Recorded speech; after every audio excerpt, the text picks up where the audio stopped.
It was a gentle spring afternoon in Willow Park. Children's laughter floated through the air like dandelion fluff, and the smell of fresh grass lingered after the morning's light rain. Families picnicked under tall oak trees, dogs tugged at their leashes, and strollers rolled slowly down winding paths. Among the many families was the Patel family, 2 young parents and their 4-year-old son, Arav. Arav had been born blind. His world was shaped by sounds, scents, textures, and warmth. He didn't see the world, but he felt it more deeply than most ever would. His mother always said he had a sixth sense about things, like how he could tell when she was smiling just by the way she breathed, or when his father was pretending not to be worried by the tiny tremor in his voice. Arav loved the park.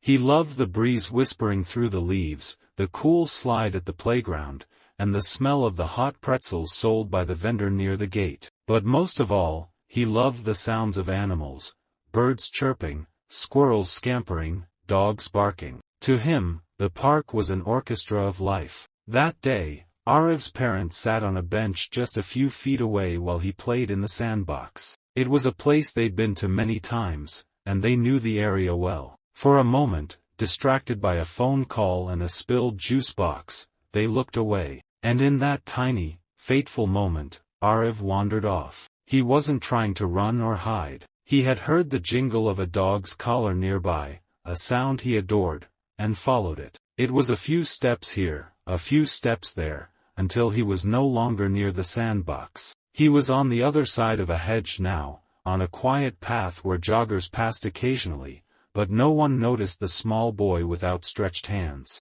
Arav wasn't scared. Not yet. He still heard birds and leaves and thought maybe he was just exploring a new part of the park. But as the minutes passed and familiar sounds faded, a tremble entered his voice. "Mommy," he called, soft at first. "Daddy?"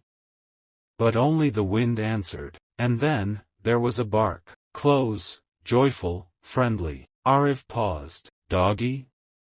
From around a curve came a golden retriever with a red bandana around its neck. It sniffed the air and wagged its tail vigorously. Behind it, a long leash trailed, but there was no owner in sight. The dog padded over to Arav gently, sensing something different about this child. Arav knelt slowly, hands out. When he touched the soft fur, he let out a small, relieved giggle. "You're warm," he whispered, hugging the dog's neck. "I like you." The retriever sat beside him as if it understood the boy needed someone. Meanwhile, the Patels were in a panic. Minutes felt like hours. Park security had been called. Strangers began to join the search. His mother's voice cracked with every shout of his name. Back on the quiet path, Arav sat with his new friend. He wasn't crying. The dog gave him something solid to hold on to, something comforting. It nudged his hand now and then, licking his fingers and making him laugh despite the situation. Finally, a jogger turned the corner and froze at the sight,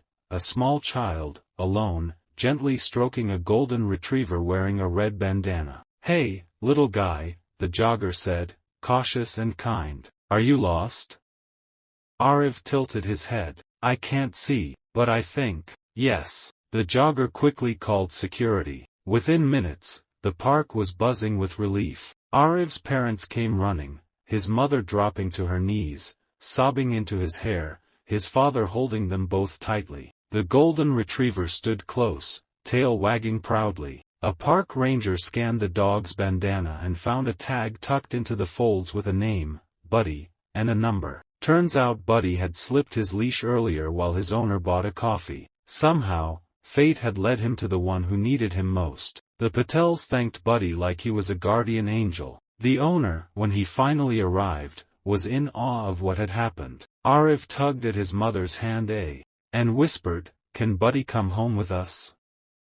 They all laughed, but the request lingered. A week later, after much discussion, and some gentle convincing from Arav, Buddy's owner agreed to let them adopt him. He said it felt right, as if Buddy had chosen his real family that day. And from then on, if you walked through Willow Park, you'd often see a little boy holding a red leash, guided not by sight, but by trust. And beside him, Buddy, his eyes, his friend, and the dog who brought him home.